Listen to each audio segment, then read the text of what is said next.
bonjour. La Belle Entreprise a le plaisir de vous faire découvrir l'initiative exemplaire d'adaptation à la présence et au développement du numérique au sein de l'entreprise Frémont Affûtage en compagnie de Marie-Paul Frémont. Marie-Paul, bonjour. Bonjour Jérôme.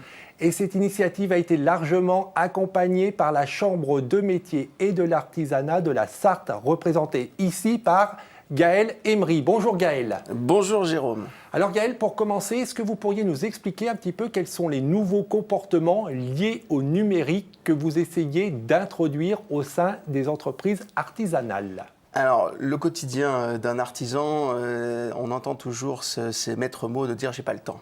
Je n'ai le temps de rien. Et on essaye d'introduire finalement ces nouveaux usages qui vont faciliter ce gain de temps parce que ces nouveaux usages vont leur permettre de se déplacer quotidiennement avec toujours leur bureau sous le bras.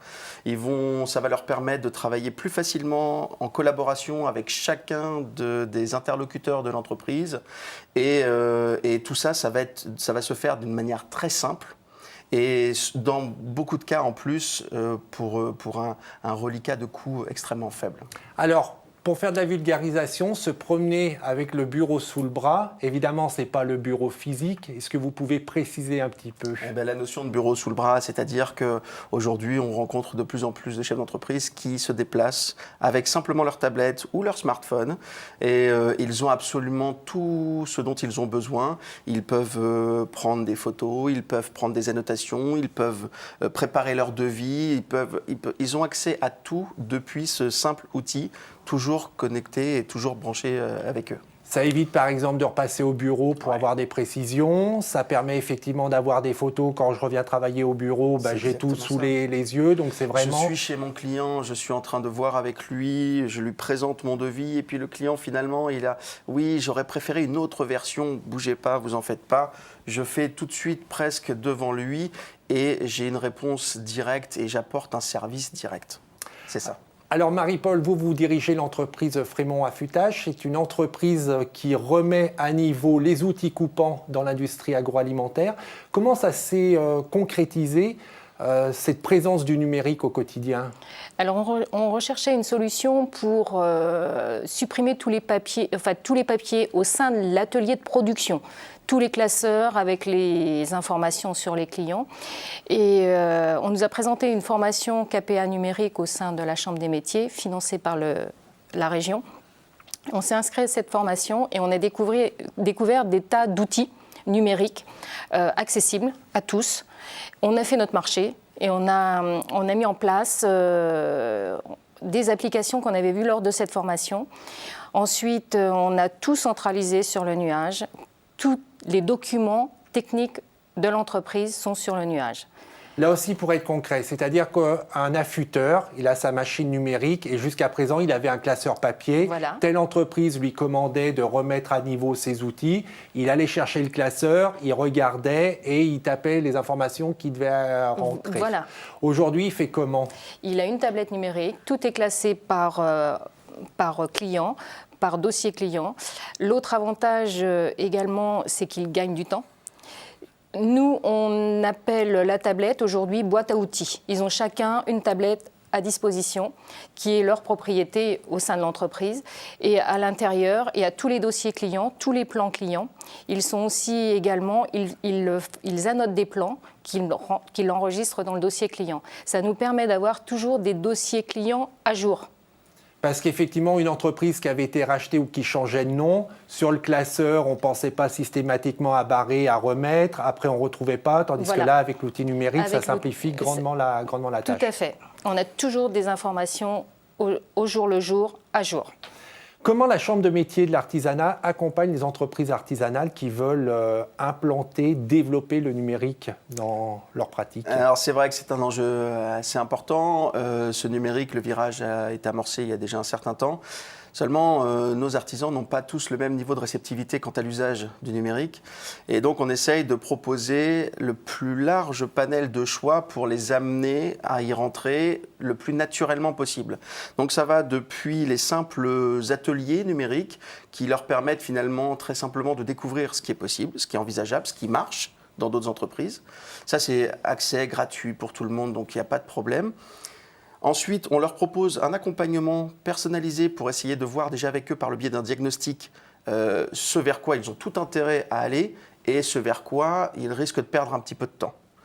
Et puis à partir de là, quand le choix commence à se faire et quand les usages commencent à être un peu mieux perçus, on a de la formation continue qui peuvent leur permettre de faire un focus sur un point en particulier, un domaine en particulier, de manière à professionnaliser leurs usages. Et puis, on a jusqu'au KPA numérique dont parlait Marie-Paul à l'instant, et qui, lui, apporte plutôt une vision globale. L'objectif, c'est d'avoir une stratégie globale dans son ensemble. On va parler d'un site Internet, on va parler d'un Google My Business, on va parler des outils aussi bien pour la visibilité que pour l'efficacité en entreprise. Vous avez eu des appréhensions, Marie-Paul, quand vous vous êtes dit il faut qu'on passe au numérique? Non, aucune appréhension parce qu'on est une entreprise où on est très ouvert, on est très curieux de tout et ouvert. On cherchait surtout des solutions par rapport à ce qu'on voulait mettre en place. Donc, aucune appréhension. Et les salariés se sont facilement adaptés parce que c'est vrai que c'est une petite révolution culturelle. Il y a eu de la peur au départ. Ça, il ne faut pas se le cacher. Mais lorsqu'on a mis en place les tablettes, on les a formés, on leur a montré, on leur a demandé de prendre du temps, mais on leur a également mis à disposition quelques semaines chez eux où on leur a demandé de s'amuser avec. Et en fait, ils se sont appropriés la tablette très rapidement avec leurs enfants. Ils étaient très fiers d'être très à l'aise avec leurs enfants ensuite, au bout de quelques semaines. Et aujourd'hui, on leur demanderait, on vous l'enlève, ils ne veulent surtout pas. Quels sont les freins que vous rencontrez en général? Les freins les plus fréquents, c'est pas pour moi, ou c'est plus de mon âge. Enfin, c'est finalement des freins, il y a beaucoup de craintes quand même majoritairement qui résident dans l'incompréhension, ou alors les freins inverses, c'est-à-dire la plus jeune génération qui, elle, est déjà baignée dedans à titre personnel et reste intimement convaincue qu'il n'y a plus grand-chose à apprendre. Sauf que le passage à un usage professionnel avec les attentes de retour sur investissement qu'on est en droit d'avoir quand on met en place ce système-là, là, il y a encore un petit peu de travail à faire. Donc, elles sont un petit peu sur différents cas. Ces barrières-là sont assez compliquées à faire tomber. Donc, c'est pour ça que les réunions de sensibilisation leur permettent déjà assez simplement de se dire c'est accessible, c'est facile, je suis capable de le faire et ça peut même me permettre, ce qui me fait le plus rire, c'est mes enfants me prendront moins à la rigolade la prochaine fois. Et ça, je trouve que c'est des belles expériences qui permettent finalement de retirer un loquet qu'ils avaient eux-mêmes et qui leur permettent de se dire, comme Marie-Paul disait, une fois qu'on se l'est approprié, je crois que Marie-Paul expliquait aussi qu'aujourd'hui, c'est même ces salariés qui sont force de proposition sur des nouvelles actions à mettre en place. Et voilà, je crois que c'est ça. Il faut aider nos artisans à passer ce premier cap du est-ce que c'est vraiment pour moi? Est-ce que c'est pas compliqué? Est-ce que c'est pas... il y a aussi la crainte par rapport à la cybercriminalité. Enfin, il y a tout un tas d'éléments. Il faut juste les amener, les guider pour se dire ça marche, ça fonctionne. Voilà des exemples concrets. Et on peut vous aiguiller sur les besoins réels que vous avez. Donc les vraies réponses, oui, c'est fait pour vous. Vous êtes à la tête d'une entreprise artisanale. Oui, c'est fait pour vous et c'est facile à mettre en place. Ça demande un peu de temps, de la formation, mais c'est facile à mettre en place. Quel bilan vous tirez, Marie-Paul, de la mise en place de ces actions numériques? Et dans bilan, est-ce que, allons-y franchement aussi, parce que l'argument financier porte, est-ce que par exemple ça permet de développer son chiffre d'affaires? Alors, développer le chiffre d'affaires, je n'arrive pas à le maîtriser, ça, mais par contre, le bilan... À l'évaluer, vous ne savez pas, c'est difficile effectivement de savoir... C'est difficile à évaluer. Dans notre profession, peut-être que dans d'autres professions, c'est beaucoup plus facile à chiffrer. Par contre, au niveau gain de temps, valorisation, enfin la mémoire de l'entreprise. C'était ça ce qu'on cherchait. Ce qui est vital en plus. Voilà, c'est vital et ça, on l'a vraiment mis en place.